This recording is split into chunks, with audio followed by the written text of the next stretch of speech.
Hey, what's up? It's Peter Rosenberg from the Michael K Show and Hot 97 WWE. You're checking out the P-Town Throwdown, Paramus' own. Stay tuned.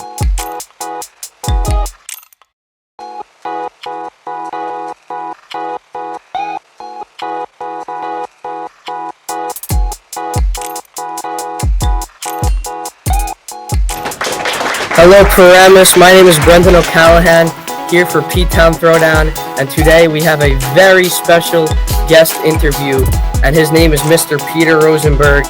Peter was done 20 years as a host with the Michael K Show on ESPN Radio and Yes Network. He can also be heard on Ebro in the Morning, which is on Hot 97, and he is highly regarded as a producer in the hip-hop industry. He is signed with the WWE and a one-time 24/7 champion in the ring. And you can check out his new album, Real Late, on Spotify, Pandora, and many other music streaming services, as obviously he produces music, like I said. So, Mr. Rosenberg, thank you so much for this amazing opportunity for us here at Paramus and our show, P-Town Throwdown. We are very humbled and appreciative that you made this possible for today. So, well, right back at you. I am humbled to be on P-Town Throwdown myself. So this works out fantastic. Yeah. So today here, I got some questions for you. Okay. With students, obviously, here in Paramus, taking part in our P-Town Throwdown show, do you have any advice for young kids or teens also wanting to pursue a future in sports, entertainment, and marketing like us? Well, Brendan, that is a question I get asked quite a bit, is like kind of how to get into this sort of job, because it is a really, really great way to earn a living. I don't take for granted. You know, we were just talking about on the morning show today with Ebro and Laura, we were just discussing, you know, how difficult it is being an adult and how hard, there's so many things you have to balance.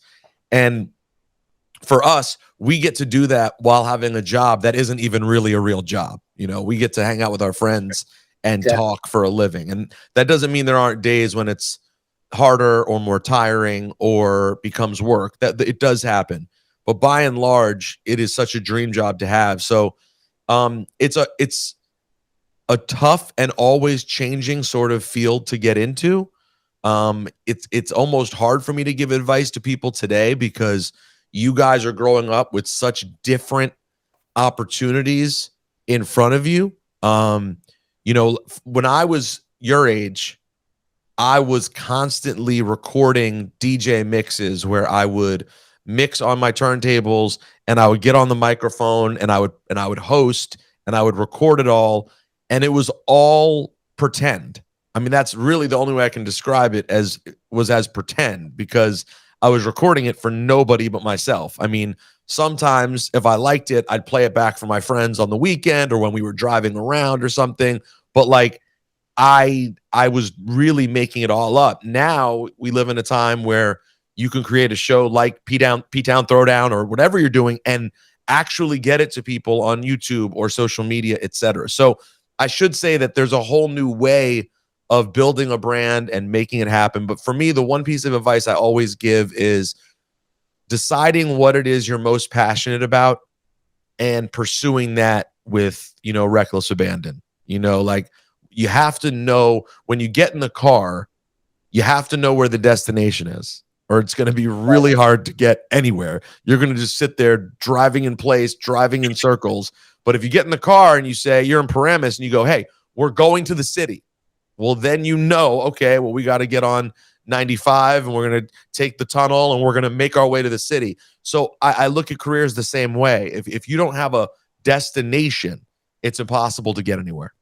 Well, what do you have, like a favorite thing to talk about, or like a favorite thing part of your job? Well, it's a good question, Brendan. I would say that, you know, my two shows are radio shows are very different. You know, in the morning we talk about everything, you know, personal life, politics, local news, sports occasionally, entertainment, certainly, music. It's all there. Whereas in the afternoon, we do some personal life stuff, and we do some entertainment stuff here and there, for sure. But then a lot of course, the meat is sports. So I love doing the shows in different ways.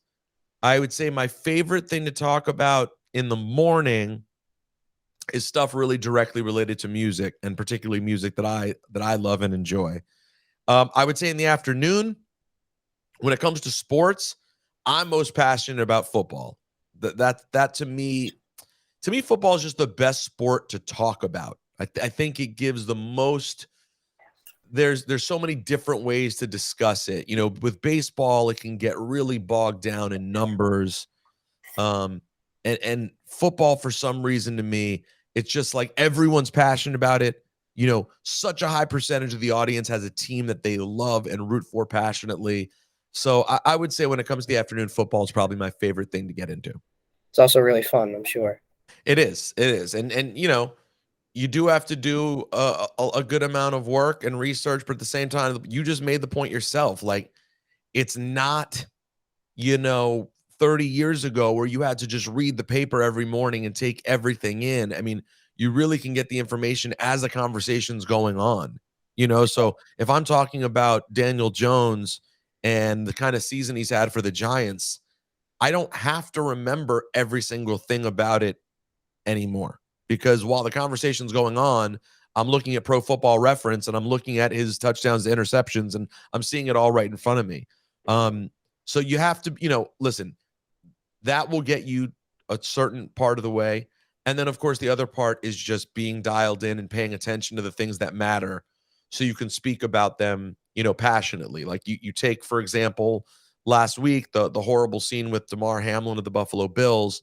You know, that was a shared moment that you really needed to be paying attention to talk about it in a way that had impact. Because it would be one thing to read about it on the internet. It was different to watch it as it all unfolded. So it's a combination of all of it, but it certainly is easier in 2023 to stay up with what's going on. It's crazy how like everyone can come together as a community. You know, the Bengals fans and the Bills fans, everyone came together.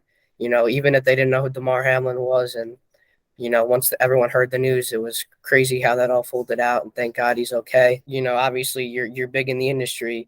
How did you get started doing what you were doing now, and what made your career possible? How did I get started? That's a good question. I knew I wanted to be in broadcasting always. I didn't know whether I wanted to be in sports or be in music. I just wasn't sure what my path was going to be.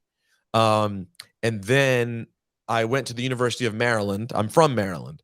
And I went to the University of Maryland, College Park, and I interned at the radio station and I started doing a music show. Um, and really fell in love with doing that and decided to get an internship in that field of music radio. And once I got the internship at the radio station in DC, I basically just started down this path of going from intern to being the person on the board operator who just runs the board, to eventually getting a chance to do some small market radio, then doing overnights at that station in DC while I was still very young. And just kind of one thing turned into another, you know, and I just built and built. And, you know, there were some lulls in there. And there was a time in 2005 when into 2006, no, I guess it was early 2006, like summer 2006, maybe.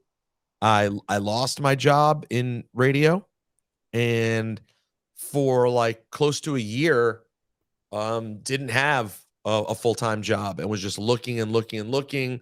That was actually the first time I started podcasting in any way, when podcasting was literally barely a thing anyone had heard of. Yeah, mid 06. I started doing that just to sort of pass the time and stay in practice. Because again, I was so excited, and this was such a far cry from where we are now. This was the infancy of YouTube. Like, there was no YouTube live or anything like that. There was no way to live stream in any real good quality way. But just the fact that I could record audio and post it on my website was very exciting to me. So I did that. And then, you know, I kept grinding, and eventually Hot 97 came calling, which is, in retrospect, it's pretty amazing that it happened, because it was my dream to end up there. And once I got to Hot 97, I just put my, you know, foot to the pedal to the metal, if you will, and one thing led to another, and here we are.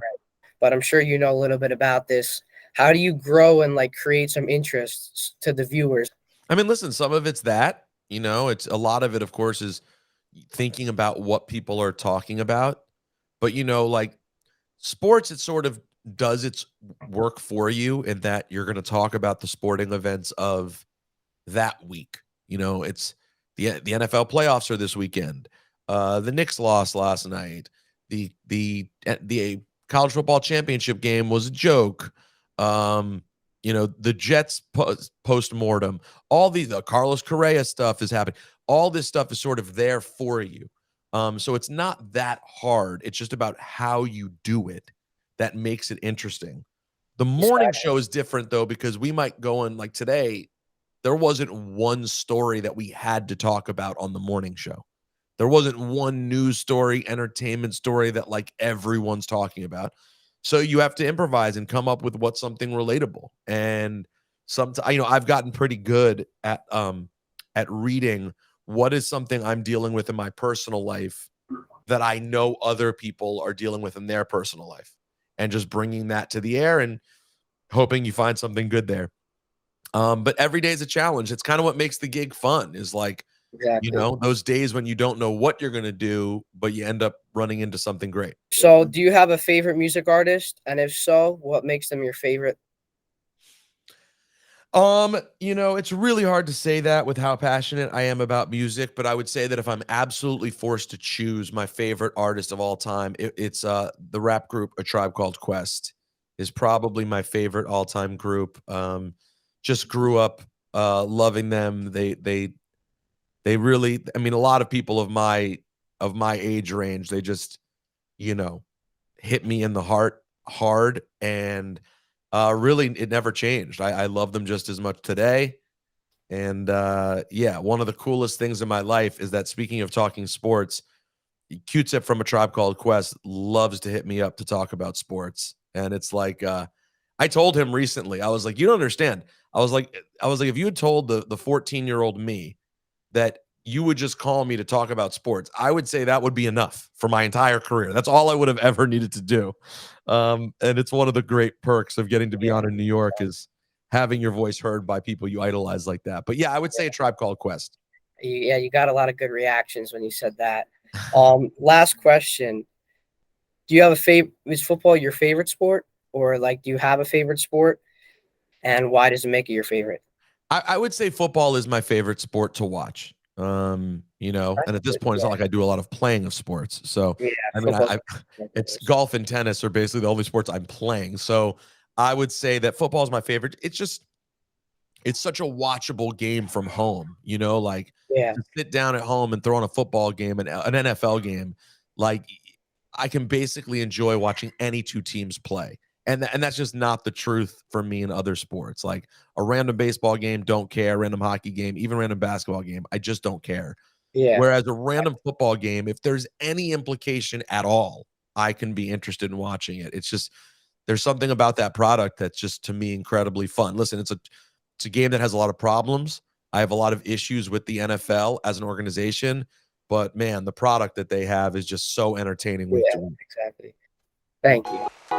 No worries. All right. Well, Mr. Rosenberg, thank you so much for coming on, talking to me and, my friends out here in Paramus. Hey, Brendan, thank you so much for the time, and I wish all you guys the best with P Down, Throw Down, everything else you guys do moving forward. Shout out to Paramus. Thank you.